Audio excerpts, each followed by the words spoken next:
Madi Madayag may patama na naman kay Bea De Leon. CMFT may patutunayan sa CCS.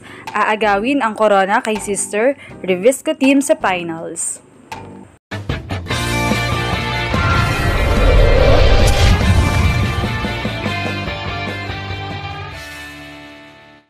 It's Revisco teams again sa finals. Another treat para sa mga Choco Mucho at Creamline fans dahil muli nating matutunghayan ang bakbakan ng sister teams na ito.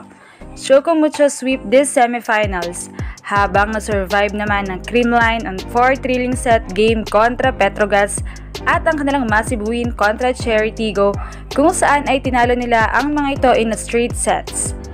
Matutunghayan din natin sa unang pagkakataon sa finals kung saan ay nasa kabilang team na nga si former Choco Mucho Denden Lazaro Revilla at Bea De Leon. Malamang ay may hugot ang mga ito mula rin sa unang pagkatalo nila sa kamay ng kanilang former team at mas papatunayan nila sa finals na hindi sila nagkamaling lumipat ng team. Kasabay naman ng inaabangang laban ay ang tapatan muli ni Bea De Leon at Madi Madayag sa net. We all know na partners na sila ever since.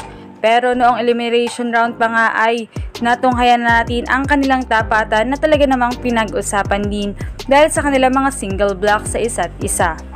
Subalit nito nga lamang after ng game nila sa semis ay naging usap-usapan kung may something daw bang hindi pagkakaintindihan dahil simula nang lumipat si Bea sa CCS ay tila parang hindi na sila nagpapansinan.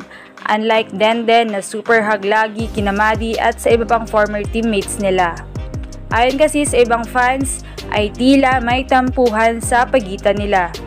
Imagine kasi na ilang taon silang magkasama sa iisang team, then all of a sudden ay kalaban niya na ito. Samantala ay grateful naman si Madi bilang kapitana ng Choco Mucho dahil malayo na raw ang narating nila at tila mabilis ang mga pangyayari. Subalit sa kanyang naging interview ay hindi maiwasan ng mga fans na bigyan ito ng kahulugan. Ayon kasi sa kanya, 5 years, parang kakastart pa lang ng Choco Mucho. I was there. Parang until now, I still can't believe we're here already.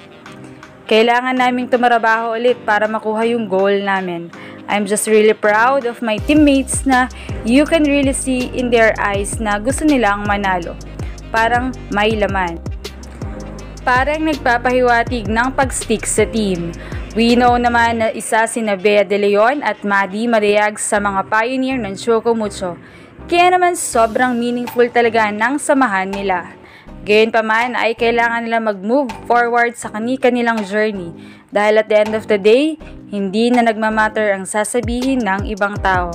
Kailangan lang ipagpatuloy ang journey mo at ang mga pangarap mo. Kaya naman, congratulations and best of luck sa best of 3 series ng Revisco teams. Anong masasabi niyo rito? Leave a comment below. Thank you for watching and don't forget to subscribe.